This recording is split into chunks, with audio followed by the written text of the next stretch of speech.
శాంతి భద్రతల్ని పరిరక్షించాల్సిన పోలీసులు సివిల్ సెటిల్మెంట్లలో తలదూరుస్తున్నారు. కేసుల్ని వదిలేసి పంచాయతీలు నడిపిస్తున్నారు. అవసరమైతే బెదిరింపులకు దిగుతున్నారు. చివరకు ఈ దందాలు బయటికి రావడంతో ఉద్యోగాలకు ఎసరొస్తోంది. సివిల్ వివాదంలో తలదూర్చి హైదరాబాద్లో 2 ఎస్ఐలు సస్పెండ్ అవడం డిపార్ట్మెంట్లో హాట్ టాపిక్ గా మారింది.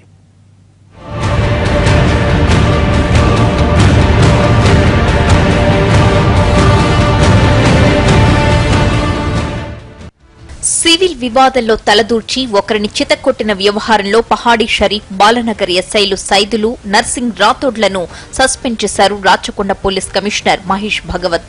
బాధితుడి ఫిర్యాదుపై విచారణ జరిపిన ఉన్నతాధికారులు 2 ఎస్ఐలపై యాక్షన్ తీసుకున్నారు. ఈ వ్యవహారంలో ఏసీపీ పాత్రపై ప్రభుత్వానికి నివేదిక పంపినట్లు తెలుస్తోంది. బాధితుడికి అండగా నిలవాల్సిన పోలీసులే బాధితుడిని చితక్కొట్టిన ఈ సివిల్ సెటిల్మెంట్ ఎపిసోడ్ డిపార్ట్మెంట్లో చర్చనీయాంశమైంది. వనస్థలిపురానికి చెందిన వ్యాపారి సంతోష్ రెడ్డి, మీర్పేట అల్మాస్ గూడాకు చెందిన జీవన్ ప్రసాద్ మధ్య ఆర్థిక లావాదేవీలున్నాయి. సంతోష్ రెడ్డికి ఇవ్వాల్సిన డబ్బులు ఇవ్వకుండా జీవన్ ప్రసాద్ ఇబ్బంది పెడుతున్నాడు. సంతోష్ రెడ్డికి డబ్బులు ఇవ్వకుండా ఎగ్గొట్టాలనుకున్న జీవన్ ప్రసాద్ పోలీసుల సాయం తీసుకున్నాడు. రాచకొండ కమిషనరేట్లో ఓ ఏసీపీని కలిసి విషయమంతా వివరించారు.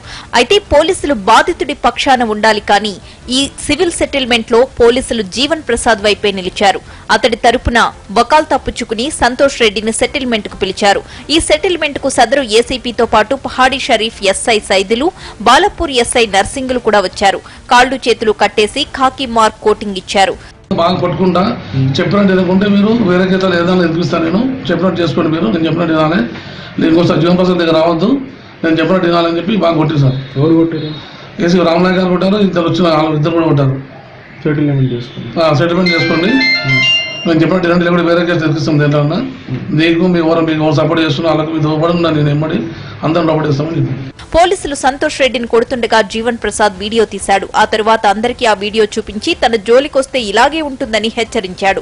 మరోవైపు బాధితుడు సంతోష్ రెడ్డి చికిత్స పొందిన తరువాత ఉన్నతాధికారులను కలిసి జరిగిందంతా వివరించాడు. ఈ వ్యవహారంపై విచారణ జరిపిన పోలీసులు 2 ఎస్ఐలను సస్పెండ్ చేశారు.